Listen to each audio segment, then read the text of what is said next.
Hello दोस्तों। आपका अपना चैनल एक्सप्लोरिंग एजुकेशन आपका स्वागत करता है हिस्ट्री की मैराथन सेशन में। इस सेशन को हम जीके 360 का हमने नाम दिया है क्योंकि इसमें हम रिसेंटली इस टॉपिक से आपके डिफरेंट डिफरेंट एग्जाम में कौन से क्वेश्चन आए हैं और साथ ही साथ उस क्वेश्चन से हम जुड़े हुए और भी बहुत सारे क्वेश्चन देखते हैं। इस सीरीज के तहत अपनी दो वीडियो आ चुकी है। पहली प्री हिस्टोरिकल और इंडस सिविलाइजेशन, उसमें हमने कवर किया था। दूसरी वीडियो में हमने वैदिक एज, जिसमें अर्ली और लेटर वैदिक एज हमने कवर किया था। आज तीसरी क्लास के तहत हमारा जो टॉपिक रहेगा वो रहेगा जैन धर्म और बौद्ध धर्म। तो देर न करते हुए शुरुआत करते हैं हम अपनी क्लास की।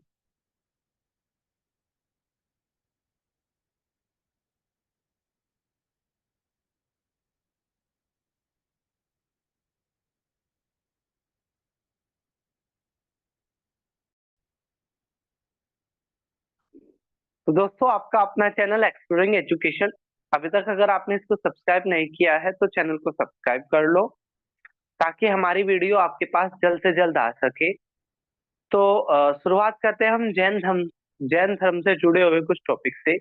पहले मैं इसकी पृष्ठभूमि बता देता हूँ। लेटर वैदिक एज में जो हमारा जो समाज था वो थोड़ा रूढ़िवादी हो गया था, डिक्टेटरशिप टाइप हो गया था। साथ ही साथ सोसाइटी के अंदर कुछ कुरीतियां आ गई थी, जिसमें वर्ण व्यवस्था वर्ण व्यवस्था जो अर्ली वैदिक एज में कर्म आधारित थी, वो लेटर वैदिक एज में जन्म आधारित हो गई। यानी कि ब्राह्मण के घर पर पैदा होने वाला ब्राह्मण कहलाया, भले ही उसको वेदों का ज्ञान था या नहीं था। तो इन वजह से क्या हुआ ओवर द टाइम, साथ ही साथ स्त्रियों और जो दलित वर्ग था, शूद्र जो वर्ग था, उनको के अधिकार सीमित कर दिए गए, उनको वेद पढ़ने का अधिकार नहीं दिया गया। इन चीजों ने क्या होता है, अर्थ ही हर चीज की बुरी होती है। तो कुछ समाज का एक वर्ग क्या रहा, परेशान रहा, और वहीं पर पैदा होती है, ठीक है, बोलते हैं इच्छाएं आविष्कारों की जननी है। तो यहीं पर दो नए धर्म उभर कर आते हैं, दो नए विचार उभर कर आते हैं जो युद्ध के खिलाफ थे, जाति व्यवस्था के खिलाफ थे, यानी कि वर्ण व्यवस्था के खिलाफ थे। साथ ही साथ समाज में जो असमानता फैली हुई थी उसके खिलाफ थे। और धन संपत्ति राजपाट के लिए जो ये मारकाट होती थी, इसके अलावा वो अहिंसा पर बल देते थे। उनमें पहला धर्म था जैन धर्म, जिसके बारे में हम देखते हैं उससे जुड़े हुए क्वेश्चन। पहला क्वेश्चन कह रहा है, जैन मंदिर है पडाकल में, इसको किसने बनाया था? तो इसको बनाया था राष्ट्रकूट राजाओं ने। पडाकल नाम के मंदिर को बनाया था राष्ट्रकूट राजाओं ने। इसके अलावा राष्ट्रकूट राजाओं ने कैलाश नाथ मंदिर बनाया, जो एलोरा में है। ये आपसे बहुत ज्यादा एग्जाम में क्वेश्चन आता है। इसके अलावा नवलिंगा नाम का मंदिर है, जिनको चालुक्य डायनेस्टी ने बनाया है। दुर्गा टेम्पल है आई होल में, जगह पूछ लेंगे आपसे। खान टेम्पल है आई होल में, जिनको चोला अ, ये जो मंदिर है चालुक्य डायनेस्टी के द्वारा बनाए गए हैं। जबकि चोल डायनेस्टी के द्वारा बनाए गए मंदिर में बृहदेश्वरा मंदिर है। पूछते बृहदेश्वरा मंदिर कहाँ है? तंजावुर में। विजयाला, चोलेश्वर, राजेश्वर, तंजौर में। बालासोरमना, कन्नौर में। इस तरह के बहुत सारे मंदिर है, लेकिन जो पडक्कल नाम का जो मंदिर है, पडक्कल में जो मंदिर बनाया है जैन मंदिर, उसको राष्ट्रकूट राजाओं ने बनाया। अब हम बढ़ते हैं अपने नेक्स्ट क्वेश्चन की तरफ। नेक्स्ट क्वेश्चन कह रहा है, लास्ट तीर्थंकर कौन थे जैन धर्म के? तो बेसिकली क्या है, जैन धर्म में जो इनका रिलीजियस लीडर होता था उसको तीर्थंकर कहते थे। तीर्थंकर की संख्या 24 हुई है। लास्ट तीर्थंकर आपके महावीर हुआ करते थे। सबसे पहले तीर्थंकर आपके ऋषभनाथ थे। ऋषभनाथ पहले तीर्थंकर थे। महावीर 24वें थे और पार्श्वनाथ तीसरे हुआ करते, वो 23वें हुआ करते थे। तो महावीर से पहले थे पार्श्वनाथ, सबसे पहले थे ऋषभनाथ, और 24th हुआ करते थे महावीर। तो कह रहे 24वें तीर्थंकर कौन थे? तो 24वें तीर्थंकर थे वर्धमान महावीर।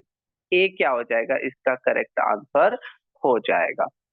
तो वर्धमान महावीर जो लास्ट तीर्थंकर कहलाते हैं, और जो मॉडर्न जो जैन धर्म है उसके फाउंडर भी कहा जाता है किसको? महावीर को। महावीर जैंत्रिक क्लैन से बिलोंग करते थे, ये क्वेश्चन भी कई बार आता है। मगध की ये फैमिली हुआ करती थी, ये भी क्वेश्चन में आपका पूछा जाता है। इसके अलावा उन्होंने अपना जो पहला जो सरमन दिया था वो विपुलाचा नाम की जगह पर दिया था।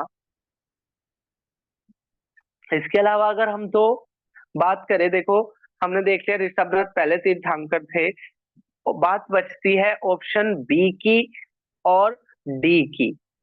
चंद्रप्रभा, चंद्रप्रभा जो थे वो 8वें तीर्थंकर थे, चंद्रप्रभा थे 8वें तीर्थंकर। और पद्म प्रभा जो थे वो 6ठे तीर्थंकर थे। पद्म प्रभा 6ठे तीर्थंकर, चंद्रप्रभा 8वें तीर्थंकर, ऋषभनाथ पहले तीर्थंकर, और वर्धमान महावीर 24वें तीर्थंकर। अगला क्वेश्चन कह रहा है कि महावीर ने घर कितने साल की उम्र में छोड़ा है? तो कई बार जब ये क्वेश्चन कंपैरेटिवली आते हैं तो जैन धर्म में और बौद्ध धर्म में हम कंफ्यूज हो जाते हैं, ठीक है? क्योंकि गौतम बुद्ध ने 29 ईयर की एज में अपना घर छोड़ा था, और महावीर ने 30 साल की उम्र में अपना घर छोड़ा था, ठीक है? महावीर का जो जन्म है वो 540 बीसी, और इनकी मृत्यु हुई थी 468 बीसी। 540 बीसी और 468 बीसी में इनकी डेथ हुई थी। ये 24वें तीर्थंकर थे। इसके अलावा इनको साल के पेड़ के नीचे, गौतम बुद्ध को पीपल के पेड़ के नीचे ज्ञान की प्राप्ति हुई थी। इनको साल के पेड़ के नीचे ज्ञान की प्राप्ति हुई थी। 42 साल की उम्र में at the age of the 42 इनको ज्ञान की प्राप्ति हुई थी। जैन धर्म के अंदर ज्ञान प्राप्ति को केवल्य कहते हैं, केवल्य, ठीक है? जैन धर्म के अंदर ज्ञान प्राप्ति को केवल्य कहते हैं। इन्होंने 30 साल तक उपदेश दिए, अच्छे अच्छे विचार लोगों को बताए, और इनकी 72 ईयर की एज में राजगीर नाम की जगह है, ठीक है, जो पावा, एग्जैक्ट जगह जो थी वो पावा थी, जो राजगीर के पास थी, वहां पर इनकी क्या हो जाती है? डेथ हो जाती। नेक्स्ट अगर हम क्वेश्चन की तरफ बढ़े, where did lord Mahavira attain salvation? इनको ज्ञान की प्राप्ति कहाँ हुई थी? तो अभी हमने देखा था कि महावीर 30 साल की उम्र में घर छोड़ा, 42 साल की उम्र में ज्ञान की प्राप्ति हुई। इसके अलावा हमने ये देखा था जैंत्रिक जो क्लैन है उससे ये बिलोंग करते थे, मगध के यहाँ से, और 540 बीसी में इनका जन्म हुआ था, 468 बीसी में इनकी डेथ हो गई थी। क्वेश्चन कह रहा है इनको जो ज्ञान की प्राप्ति हुई थी वो किस जगह हुई थी? तो जो इनकी जो इनको जो ज्ञान की प्राप्ति हुई थी वो पावापुरी, ठीक है, पावापुरी जो बिहार के नालंदा में पड़ता है। बी क्या हो जाएगा इसका करेक्ट आंसर हो जाएगा। और इसको सिनलेस, सिनलेस टाउन भी कहते हैं। अगला क्वेश्चन कह रहा है name the holy city recognise as the birth place of first and fourth Jain tirthankar. तो क्वेश्चन बहुत अच्छा है। जैन धर्म के पहले तीर्थंकर थे कौन? आपके ऋषभ देव। हमने देखा था कि जैन धर्म के जो पहले तीर्थंकर थे वो थे ऋषभ देव। और जो पूछ रहा है उनका जन्म स्थान कहाँ था, तो इसका जो सही आंसर हो जाएगा वो हो जाएगा अयोध्या। अयोध्या में जन्म स्थान था पहले तीर्थंकर ऋषभ देव का, और चौथे तीर्थंकर अभिंद्र अभिंद्रनाथ का, ठीक है, अभिंद्रनाथ का। और ऋषभ देव का जो बर्थ प्लेस हुआ करता था वो अयोध्या हुआ करता था। सी क्या हो जाएगा इसका करेक्ट आंसर हो जाएगा। नेक्स्ट क्वेश्चन की तरफ हम बढ़ते हैं, क्वेश्चन नंबर 63।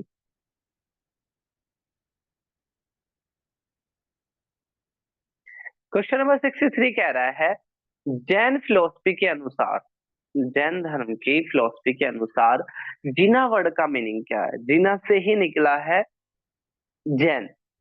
तो जीना उसको कहते हैं जिसने खुद पे विजय प्राप्त कर ली हो, अपने अंदर की जो कमियां होती है, जो मोह माया होते हैं, स्वार्थ होता है, उन पे जिसने विजय प्राप्त कर ली हो, अपने को बंधनों से मुक्त जिसने कर लिया हो, उसको जीना कहते हैं, कन्क्वेरर कहते हैं।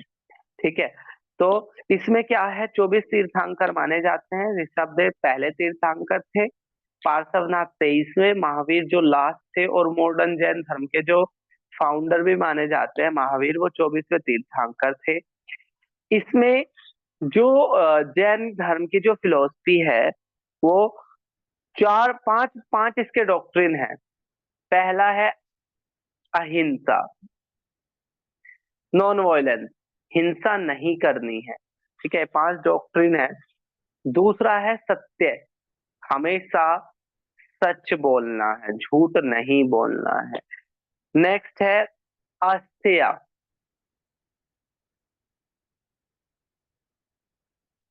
यानी कि चोरी नहीं करनी है, झूठ नहीं बोलना है, हिंसा नहीं करनी है, चोरी नहीं करनी है, अपरिग्रह, यानी कि संपत्ति इकट्ठा नहीं करनी है। ये 4 फिलोसफी पहले से ही थी। पांचवी जो फिलोसफी जोड़ी, वो महावीर ने जोड़ी, जिसको कहते हैं ब्रह्मचर्य। ठीक है, पांचवी जो फिलोसफी थी, वो महावीर ने जोड़ी, जिसको कहते हैं ब्रह्मचर्य। तो 5 फिलोसफी होगी, ब्रह्मचर्य, अहिंसा, सत्य, अस्तेय, अपरिग्रह। हिंसा नहीं करनी, झूठ नहीं बोलना, चोरी नहीं करनी, संपत्ति इकट्ठी नहीं करनी, और ब्रह्मचर्य का पालन करना है। ये 5 बेसिक थ्योरी थी जैन धर्म की। अब हम बढ़ते हैं क्वेश्चन रिलेटेड टू बौद्ध धर्म। पहला क्वेश्चन कह रहा है, शैलेंद्र किंग, जिन्होंने साउथ ईस्ट एशिया के अंदर 8वीं सेंचुरी में अपना साम्राज्य स्थापित करा, वो बेसिकली किस धर्म को मानते थे? तो बेसिकली ये मानते थे बौद्ध धर्म को। और ये जो शैलेंद्र नाम के राजा थे, ये इंडोनेशिया के अंदर, ठीक है, इंडोनेशिया के राजा थे, जिन्होंने जावा में एक मंदिर भी बनाया था। बुरबुदर उसको मंदिर कहते हैं। जैन धर्म के अंदर 2 विचारधाराएं आगे चलकर आ गई थी। जैन धर्म 2 हिस्सों में बट गया था, एक महायान और एक हीनयान। महायान और हीनयान। हीनयान वाले जो लोग थे, वो गौतम बुद्ध को एक सामाजिक सुधारक मानते थे, उनकी मूर्ति पूजा नहीं करते थे, और उनके विचारों का प्रचार प्रसार करते थे। और वो कहते थे मोक्ष के लिए हमारे जो इंडिविजुअल एफर्ट है वो जरूरी है। जो महायान विचारधारा वाले व्यक्ति थे, वो गौतम बुद्ध को एक भगवान की तरह मानते थे, भगवान की तरह पूजते थे, और वो मोक्ष प्राप्ति के लिए गौतम बुद्ध की मूर्ति पूजा का आवाहन करते थे। तो जो इसका जो सही आंसर हो जाएगा, वो हो जाएगा बुद्धिज्म। ए इसका करेक्ट आंसर हो जाएगा। और ये जो शैलेंद्र नाम के राजा थे, ये महायान, बौद्ध धर्म की महायान विचारधारा में से बिलोंग करते थे। इन्होंने जावा में एक मंदिर बनवाया था, जो 1991 में यूनेस्को, जिसका हेडक्वार्टर पेरिस में है, उसमें इंक्लूड हो गया था। क्वेश्चन नंबर 65 की बात करें, तो क्वेश्चन नंबर 65 ये कह रहा है, कौन सी पहली महिला थी जिसने बौद्ध धर्म के अंदर भिक्षुण के रूप में, ठीक है, क्या हुआ, जिसको एंटर किया गया? तो बेसिकली क्या है कि शुरुआत में गौतम बुद्ध महिलाओं को बौद्ध धर्म के अंदर, या जो ये गौतम बुद्ध कहते थे कि जिसको ज्ञान की प्राप्ति करनी है, उसको घर छोड़ना पड़ेगा। और घर छोड़कर, ठीक है, घर छोड़कर उसको कहाँ रहना पड़ेगा? ठीक है, घर छोड़कर उसको संघ में रहना पड़ेगा, संघ में। ठीक है, संघ में जो मेल रहेंगे उनको कहा जाता था मोंक, जो फीमेल रहेंगे उनको कहा जाता था नंग, यानी कि भिक्षु और भिक्षुणी। अब गौतम बुद्ध का मानना था कि भाई महिलाओं को शामिल नहीं किया जाना चाहिए संघ में। लेकिन इनके एक शिष्य थे आनंद, उन आनंद की रिक्वेस्ट पर गौतम बुद्ध ने क्या किया, महिलाओं को भी इसके अंदर, बौद्ध धर्म के अंदर शामिल कर लिया। और इनकी जो माता थी प्रजापति गौतमी, वो पहली महिला बनी संघ में शामिल होने वाली। तो 65 का आंसर क्या हो जाएगा, सी हो जाएगा।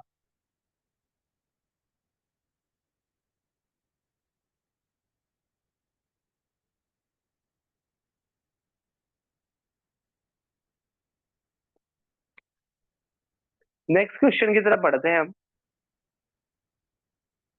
Which Kusan ruler, famous in history as great patron of patron of the Buddhism and organized the first Buddhist council? Basically क्या है, कौन से कुषाण राजा थे जो बौद्ध धर्म को बहुत ज्यादा मानते थे और उन्होंने चौथी बुद्धिस्ट काउंसिल भी आयोजित कराई थी। तो बेसिकली क्या है, चार बुद्धिस्ट काउंसिल हुई जिन्हें बोलते हैं RVPK। RVPK पहली बुद्धिस्ट काउंसिल राजगीर में हुई, जिसको अजात शत्रु नाम के राजा ने आयोजित कराया। दूसरी वैशाली में हुई, जिसको कालाशोक नाम के राजा ने आयोजित कराया। तीसरी पाटलिपुत्र में हुई, जिसको अशोक ने आयोजित कराया। और चौथी जो बुद्धिस्ट काउंसिल है वो कश्मीर में हुई, जिसको कनिष्क ने आयोजित कराया। चौथी बुद्धिस्ट काउंसिल को कनिष्क ने आयोजित कराया। राजगीर में होने वाली जो पहली बुद्धिस्ट काउंसिल थी उसको अजात शत्रु ने, वैशाली में कालाशोक जो शिशुनाग डायनेस्टी से थे, और अजात शत्रु जिन्होंने पहली बुद्धिस्ट काउंसिल आयोजित कराई थी वो हरियंग डायनेस्टी से थे। पाटलिपुत्र में होने वाली बुद्धिस्ट काउंसिल को अशोक ने कराया था, और कश्मीर में अशोक जो मौर्य डायनेस्टी से थे। और चौथी बुद्धिस्ट काउंसिल को कनिष्क ने कराया जो आपके कुषाण डायनेस्टी से थे। तो यहाँ पर आंसर क्या आ जाएगा, आंसर आ जाएगा कनिष्क। इसका क्या हो जाएगा, सही आंसर हो जाएगा कनिष्क, जिन्होंने बुद्धिस्ट काउंसिल, चौथी बुद्धिस्ट काउंसिल को 72 AD के अंदर, ठीक है, आयोजित कराया था। वसुमित्र इसके हेड थे, वसुमित्र, और अशुघोष इसके चेयरपर्सन थे। आगे बढ़ते हैं हम। और बाकी ना इनके ना टाइम पीरियड देख लेते हैं। पहली पहली जो बुद्धिस्ट काउंसिल हुई थी वो 483 BC में हुई थी। दूसरी जो बुद्धिस्ट काउंसिल हुई थी वो 383 BC में हुई थी। तीसरी जो बुद्धिस्ट काउंसिल हुई थी वो 250 BC में हुई थी। और चौथी 72 AD में हुई थी। कई बार क्वेश्चन ये भी आता है कि कौन सी ऐसी बुद्धिस्ट काउंसिल है जो AD में हुई थी। तो पहली तीन BC में हुई थी और चौथे वाली AD में हुई थी। और इस चौथी काउंसिल के दौरान ही जो बौद्ध धर्म था वो महायान और हीनयान में बट गया था। चलिए,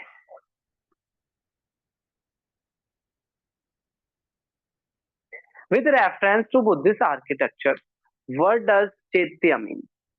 तो बौद्ध धर्म की कुछ मेन चीजें हैं। एक तो है स्तूप। स्तूप क्या है, गौतम बुद्ध की मृत्यु के बाद उनकी अस्थियों के ऊपर, उनके बॉडी के डिफरेंट रिमेन्स के ऊपर एक टीला नुमा आकृति बनाए गए जिसे स्तूप कहा गया। कई डिफरेंट डिफरेंट जगह पर स्तूप बनाए गए हैं, जिनमें सांची स्तूप बहुत ज्यादा फेमस हुआ, अमरावती स्तूप भी था, बहुत सारी जगह पर स्तूप है। इसके अलावा इसमें एक है संघ, जहाँ बौद्ध धर्म के लोग अपना घर छोड़कर जहाँ रहते थे उसे संघ कहते थे। साथ ही साथ यहाँ था एक विहार। विहार क्या था, टेम्परेरी सेटलमेंट था। यानी कि ये क्या होता था, इनको ना मांग के, भिक्षा मांग कर अपना जीवन यापन करना होता था। तो जब ये एक जगह से दूसरी जगह जाते थे तो किसी दिन अगर शाम हो गई तो रुकने के लिए ये क्या करते थे, जो ये टेम्परेरी सेटलमेंट है यहाँ पर रुकते थे। और इन टेम्परेरी सेटलमेंट को क्या कहा गया था, विहार कहा गया था। तो विहार क्या थे? बेसिकली टेम्परेरी सेटलमेंट थे। स्तूप टीलानुमा आकृति थी, संघ जहां पर ये परमानेंट रूप से रहा करते थे। तो साथ ही साथ एक ना चैत्य भूमि भी हुआ करती थी। तो पूछ रहा है ये चैत्य क्या था? तो जहां पर ये लोग प्रेयर करते थे, पूजा करते थे, ठीक है, जहां पर ये लोग पूजा करते थे उसे क्या कहते थे? प्रेयर हॉल कहते थे। जहां रेजिडेंस था उसे संघ कहते थे। जहां बुद्ध के रेलिक्स थे उसको स्तूप कहते थे। चलो, अब हम बढ़ते हैं अपने अगले क्वेश्चन की तरफ। Question number 68। क्वेश्चन नंबर 68 कह रहा है कौन सी स्ट्रक्चर बौद्ध धर्म से जुड़ी हुई है? कौन सी स्ट्रक्चर बौद्ध धर्म से जुड़ी हुई है? तो अभी मैंने बताया स्तूप, जिसका शाब्दिक अर्थ होता है टीला। जहां पर गौतम बुद्ध के जो रेलिक्स थे उनके ऊपर एक टीले नुमा आकृति बनाई गई जिसको सांची स्तूप कहते हैं। इसमें कुछ भारत के फेमस स्तूप है, जैसे महाबोधि स्तूप बोध गया, जहां पर गौतम बुद्ध को ज्ञान की प्राप्ति हुई थी। सांची स्तूप मध्य प्रदेश में, शांति स्तूप लद्दाख में, दमकेश स्तूप सारनाथ में। दमकेश स्तूप को अंडरलाइन कर लेना, दमकेश स्तूप है सारनाथ में, शांति स्तूप है लद्दाख में, महाबोधि स्तूप है बोध गया, जहाँ गौतम बुद्ध को ज्ञान की प्राप्ति हुई थी। सांची स्तूप आपका है मध्य प्रदेश में, और सांची स्तूप वो पहला स्तूप था जहां पर स्तूप का कनेक्शन पता चला बौद्ध धर्म से। अगला कह रहा है rules made for Buddhist sangha were written down in a book. तो गौतम बुद्ध जो बौद्ध धर्म का सबसे पहला जो लिटरेचर है उसे कहते हैं त्रिपिटक। पिटक मतलब बास्केट, टोकरी। तो 3 बौद्ध धर्म की पुस्तकें लिखी गई थी, जिसमें है सुत्त पिटक, सुत्त पिटक, विनय पिटक और अभिधाम पिटक। सुत्त पिटक, विनय पिटक और अभिधाम पिटक। तो जो सुत्त पिटक है इसमें तो जो गौतम बुद्ध के जो उपदेश है उनको बताया गया है। विनय पिटक में संघ के अंदर क्या नियम कानून होंगे, जैसे एक बार जो संघ में शामिल हो गया वो दोबारा घर नहीं जा सकता, उसको भिक्षा मांगकर ही अपना जीवन यापन करना पड़ेगा। इसके अलावा अभिधाम पिटक में फिलोसफिकल बातें बताई गई है इसकी बौद्ध धर्म की। तो यहाँ पर पूछ रहा है कि रूल कौन सी पुस्तक में लिखे हुए हैं? तो जो बौद्ध जो संघ के जो रूल लिखे हैं वो लिखे गए हैं विनय पिटक में। विनय पिटक के अंदर लिखे गए हैं बौद्ध धर्म के क्या आपके नियम कानून, संघ के नियम कानून। और ये जो पुस्तकें हैं ये पाली लैंग्वेज में है। इसमें जो आपका सुत्त पिटक है उसमें हो गया आपके गौतम बुद्ध के विचार, विनय पिटक में हो गया संघ के नियम, और अभिधाम पिटक में हो गया फिलोसफिकल बातें बौद्ध धर्म की। चलिए नेक्स्ट क्वेश्चन की तरफ बढ़े। नेक्स्ट क्वेश्चन कह रहा है बुद्धिस्ट आर्किटेक्चर के अंदर मेडिटेशन कहाँ किया करते थे ये लोग? जहां पर ये मेडिटेशन करते थे या थोड़े समय के लिए जहां पर रहते थे, लिविंग क्वार्टर जहां थे मॉन्क के, तो उन्हें क्या कहते थे? तो बेसिकली क्या है, जहां पर इनकी जो पूजा की जो मूर्ति हुआ करती थी उसको तो चैत्य कहते थे, जहां टीला हुआ करता था उसको स्तूप कहते थे, और जहां ये थोड़े समय के लिए रुकते थे या मेडिटेशन करते थे उनको विहार कहते थे। ए क्या हो जाएगा? इनका आंसर हो जाएगा। इंपॉर्टेंट बुद्धिस्ट विहारा कहाँ है? अजंता में है, अजंता एलोरा में है, नासिक में है, कार्ले में है, कन्हेरी में है। अगला कह रहा है the Buddha belong to a small gana. जिस प्रकार हमने देखा था कि महावीर यांत्रिक जो क्लैन था, क्षत्रिय कुल, वहां से बिलोंग करते थे, ऐसे ही जो गौतम बुद्ध थे वो भी एक क्षत्रिय क्लैन से बिलोंग करते थे, और उसका नाम था साक्यगण। ठीक है, साक्यगण, जो लुम्बिनी आज के टाइम के नेपाल में पड़ता है, साक्यगण से बिलोंग करते थे। शुद्धोधन इनके फादर हुआ करते थे, जो इस शाक्य कुल के हेड थे। और इनकी जो रियल माँ थी वो माया देवी थी, जिनकी डेथ हो गई थी। फिर इनका जो लालन पालन किया था वो प्रजापति गौतमी ने किया था। यशोधरा से इनकी शादी हुई थी, और राहुल नाम का इनका बेटा था। 29 ईयर की एज में इन्होंने घर छोड़ा था। 36 साल की एज में इनको बोध गया में पीपल के पेड़ के नीचे ज्ञान की प्राप्ति हुई थी। अगला क्वेश्चन कह रहा है सांची स्तूप कौन से स्टेट में है। ठीक है, सांची स्तूप कौन से स्टेट में है। तो जो सांची का जो स्तूप है वो मध्य प्रदेश में है। इसको मौर्य किंग अशोक ने बनवाया था। ये यूनेस्को की वर्ल्ड हेरिटेज साइट के रूप में शामिल हो चुका है 1989 में। इसके अलावा भारत में महाबोधि स्तूप है बोध गया बिहार में। शांति स्तूप है लेह लद्दाख में। दमकेश स्तूप और सारनाथ स्तूप है उत्तर प्रदेश में। अमरावती स्तूप है आंध्र प्रदेश में, जो बहुत फेमस हुआ। और एक सिक्किम के अंदर भी है दरू दुल चोर्टन स्तूप। दरू दुल चोर्टन स्तूप आपसे पूछे तो सिक्किम के अंदर है। नेक्स्ट क्वेश्चन की तरफ हम बढ़ते हैं।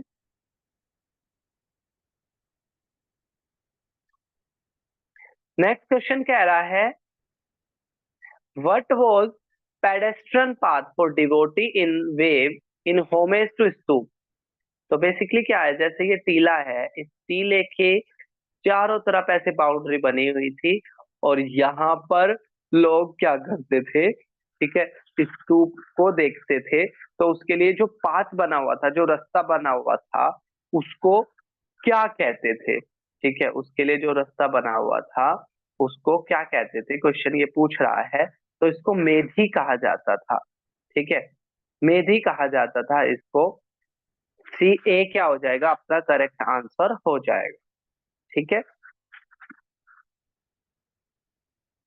मेरी इसका सही आंसर हो जाएगा। अगला कह रहा है लार्जेस्ट स्तूप कौन सा है। ये क्वेश्चन ऐसा है जो आपको कंफ्यूज कर सकता है। ठीक है, तो बेसिकली क्या है, बिहार के चंपारण डिस्ट्रिक्ट में एक स्तूप पड़ता है। ठीक है, केसारिया नाम का एक स्तूप पड़ता है बिहार के चंपारण डिस्ट्रिक्ट में, जो सबसे बड़ा स्तूप है। ठीक है, सबसे बड़ा स्तूप है। इसके अलावा और वर्ल्ड फेमस जो भारत के स्तूप है वो पवरीवाहा स्तूप है लुम्बिनी में, जो सबसे पुराना है। सांची स्तूप मध्य प्रदेश में, जिसको अशोक ने बनाया था। दमकेश और सारनाथ स्तूप उत्तर प्रदेश में है। बरहुत स्तूप मध्य प्रदेश में है, और अमरावती आंध्र प्रदेश के अंदर स्तूप है। अगला कह रहा है रंबाहर स्तूप। रंबाहर स्तूप जहां पर गौतम बुद्ध को क्रीमेटेड किया गया था, वो कौन से राज्य के अंदर है। तो रामभर स्तूप आपने याद रखना है, जहां पर गौतम बुद्ध को क्रीमेटेड किया गया था। तो उत्तर प्रदेश के अंदर ये स्तूप है। डी इसका सही आंसर हो जाएगा।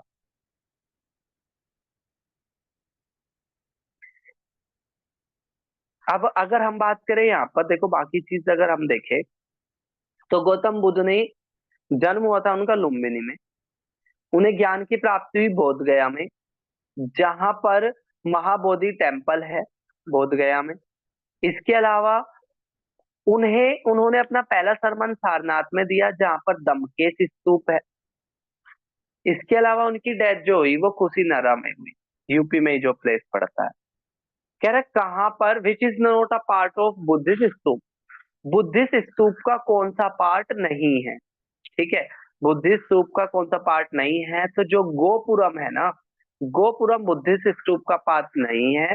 गोपुरम जो साउथ इंडिया के अंदर जो मंदिर हुआ करते थे, उनमें एंट्री का जो गेटवे हुआ करता था वो गोपुरम कहलाता था। अगर हम यहाँ पर बात करें हर्मिका, तो हर्मिका क्या हुआ था, जो स्तूप के अपर पोर्शन के अंदर जो स्टोन स्टोन रखे हुए थे उनको हम क्या कहते थे, हर्मिका कहते थे। और जो इसकी अंडानुमा शेप हुआ करती थी स्तूप की, उसे अंडा कहते थे। और इसके ऊपर एक छतरी लगी हुई थी, ठीक है, स्तूप के ऊपर एक छतरी लगी हुई थी, उसके छत्र कहते थे। ठीक है, तो गोपुरम नहीं था, हर्मिका भी था, अंडा भी था और चित्र भी था। जो स्टोन लगे हुए थे, ठीक है, उनको हर्मिका कहते थे। जो अंडानुमा शेप थी उसे अंडा कहते थे और ऊपर एक छतरी लगी हुई थी। अगला कह रहा है जो भारत का नेशनल सिंबल भी है, सारनाथ की जो तीन शेर वाली जो मूर्ति है, ठीक है, वो कह रहा है कि the lion capital was built to commemorate the historical event. Gautam Buddha की कौन सी इवेंट से जुड़ा हुआ है? जो तीन शेरों वाली जो मूर्ति है वो पूछ रहा है। तो ये गौतम बुद्ध के पहले सरमन से, फर्स्ट सरमन से ये जुड़ा हुआ है। उनके फर्स्ट सरमन जब उन्होंने सारनाथ में अपना पहला सरमन दिया था, तो तब ये मूर्ति बनाई गई थी। और इसको भारत ने अपना नेशनल एम्बलम भी छाटा था 26 जनवरी 1950 को। ठीक है, जो ये जो एशियाटिक जो लायन है ये सिंबलाइज करता है पावर को, करेज को, कॉन्फिडेंस को। और जो दीनानाथ भार्गव थे, ठीक है, दीनानाथ भार्गव ने भारत के नेशनल एम्बलम को डिजाइन किया था, दीनवनाथ भार्गव। ठीक है, दीनवनाथ भार्गव ने इस सारनाथ का जो ये तीन सिरों वाली जो मूर्ति है इसको डिजाइन किया था जब हमारा नेशनल एम्बलम बन रहा था। नेक्स्ट क्वेश्चन की तरफ बात करें हम, जो बरहुत स्तूप है जिसमें जातक कथाएं, तो जातक कथाएं क्या हुआ करती, कुछ नॉर्मल लोगों की कहानियां हुआ करती थी, इंस्पिरेशनल स्टोरी उसमें छिपी हुई थी। तो बरहुत स्तूप अगर आपसे पूछे तो बरहुत स्तूप पड़ता है आपका मध्य प्रदेश के अंदर। बी क्या हो जाएगा, करेक्ट आंसर हो जाएगा, और इसको सुंग डायनेस्टी ने बनाया था। अगला कह रहा है कौन सा करेक्ट नहीं है। गौतम बुद्ध एक स्मॉल गण से बिलोंग करते थे जिसको साक्य गण कहते थे और वो क्षत्रिय थे। और गौतम बुद्ध की जो डेथ हुई थी वो कुशीनगर में हुई थी। तो करेक्ट पूछा था उसने, दोनों के दोनों ही करेक्ट है। गौतम बुद्ध साक्य क्लेन से ही बिलोंग करते थे और इनकी जो डेथ हुई थी वो यूपी के कुशीनगर में, कुशीनरा में ही हुई थी। तो दोनों के दोनों स्टेटमेंट क्या है, बिल्कुल सही है। अब कुछ टर्म है, जैसे धर्म चक्र परिवर्तन। जब गौतम बुद्ध को ज्ञान की जो प्राप्ति हुई या जो उन्होंने पहला जो उपदेश दिया उसको धर्म चक्र परिवर्तन कहते हैं। जब उनकी डेथ हुई कुशीनगर उत्तर प्रदेश के अंदर, इसे महापरिनिर्वाण कहते हैं, महापरिनिर्वाण इसको कहते हैं। अगला कह रहा है Chaityagiri Vihara is a festival celebrated in. तो चैत्यागिरी विहारा कौन सी कम्युनिटी के अंदर ये फेस्टिवल मनाया जाता होगा? तो आप समझ सकते हो किसके अंदर मनाया जाता होगा, ये आपका बौद्ध धर्म के अंदर मनाया जाता होगा। और ये है क्या, बेसिकली बहुत सारे लोग सांची स्तूप को देखने के लिए गए, जिस वजह से इसको क्या बोलते हैं, चैत्यागिरी विहारा नाम का त्योहार बोलते हैं। अर्लिएस्ट बुद्धिस्ट टेक्स्ट वर, तो जो बुद्धिस्ट जो टेक्स्ट है वो कौन सी भाषा में थे? तो जो बुद्धिस्ट टेक्स्ट है वो या तो पाली में देखने को मिलते हैं या प्राकृत में देखने को मिलते हैं। तो जो शुरुआत के जो आपके बुद्धिस्ट टेक्स्ट थे जिसमें त्रिपिटक, तीन बास्केट, जिसमें मैंने सुत पिटक, विनय पिटक, अभिधाम पिटक के बारे में बताया था, वो पाली भाषा में अवेलेबल थी। ए क्या हो जाएगा, इसका करेक्ट आंसर हो जाएगा। कौन सा बुद्धिस्ट साइट उत्तर प्रदेश में है? इनमें से कौन सी बुद्धिस्ट साइट उत्तर प्रदेश में है? तो सारनाथ जो है, सारनाथ, सारनाथ आपकी उत्तर प्रदेश के अंदर है। बी क्या हो जाएगा, करेक्ट आंसर हो जाएगा। अमरावती आंध्र प्रदेश में, सांची बिहार में है, और जो कार्ले नाम की जगह है वो भी यूपी से बाहर है। तो सारनाथ इसका सही आंसर हो जाएगा। बढ़ते हैं हम क्वेश्चन नंबर 84 की तरफ। कह रहा है rule made for dash were written in a book called. तो ये हम पहले भी देख चुके हैं कि तीन, जो सबसे पहली पाली भाषा में बुद्धिस्ट जो लिटरेचर था उसको त्रिपिटक कहते हैं। इसमें क्या था, तीन पुस्तकों का वर्णन था, सुत्त पिटक, विनय पिटक, अभिधाम पिटक। सुत्त पिटक में अ, गौतम बुद्ध के विचार थे। विनय पिटक में जो मोनेस्ट्री है उसके नियम कानून थे, और अभिधाम पिटक में फिलोसफिकल बातें थी। तो उस बुक का क्या नाम है? ठीक है, तो बुद्धिस्ट संघ के नियम कानून लिखे हुए थे किसने? विनय पिटक में। अगला अगर हम बात करें क्वेश्चन नंबर 85 की, गौतम बुद्ध ने अपना पहला सरमन कहाँ दिया था? तो गौतम बुद्ध ने जो अपना पहला सरमन दिया था वो बोध गया के अंदर दिया था। गौतम बुद्ध ने चार चीजें बताई थी, चार नोबल ट्रुथ बताए थे। तो उन्होंने बताया कि दुनिया दुख से भरी हुई है, और इसका कारण उन्होंने बताया जिसको समुदाय कहते हैं। फिर उन्होंने इसका इलाज बताया जिसको निरोध कहते हैं। और एट फोल्ड पाथ इन्होंने बताया जिनको मार्ग कहते हैं, जिसमें सम्यक दृष्टि, सम्यक व्यायाम, ठीक है, सम्यक चिंतन, इस तरह से आठ चीजें हैं जो गौतम बुद्ध ने इनका सॉल्यूशन बताया। अगले क्वेश्चन की तरफ बढ़े हम, जो हमारा आज की क्लास का लास्ट क्वेश्चन होगा। गंधार स्कूल ऑफ आर्ट कौन सी कल्चर से जुड़ा हुआ है? तो बेसिकली जो गंधार आर्ट है वो आपका ग्रीक जो कल्चर है उससे इन्फ्लुएंस है। इसमें क्या है, बेसिकली बुद्धिस्ट इमेज है जो ग्रे सैंडस्टोन से बनी हुई है। ये कहाँ कहाँ देखने को मिलता है? जैसे कुषाण राजाओं ने जो ये गांधार स्कूल ऑफ आर्ट था उसको बहुत ज्यादा फेमस कराया।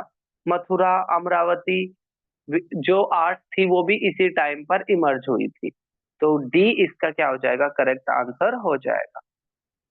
तो ये था हमारा जैन धर्म और बौद्ध धर्म से रिलेटेड क्वेश्चन। आपको सीरीज कैसी लग रही है कमेंट बॉक्स में जरूर बताना। नेक्स्ट टाइम पर हम मिलेंगे महाजनपद टॉपिक के साथ। हिस्ट्री का जो अपना नया टॉपिक होता है महाजनपद, उसके साथ हम आप लोगों के साथ आएंगे। तब तक के लिए टेक केयर। जय हिंद, जय भारत।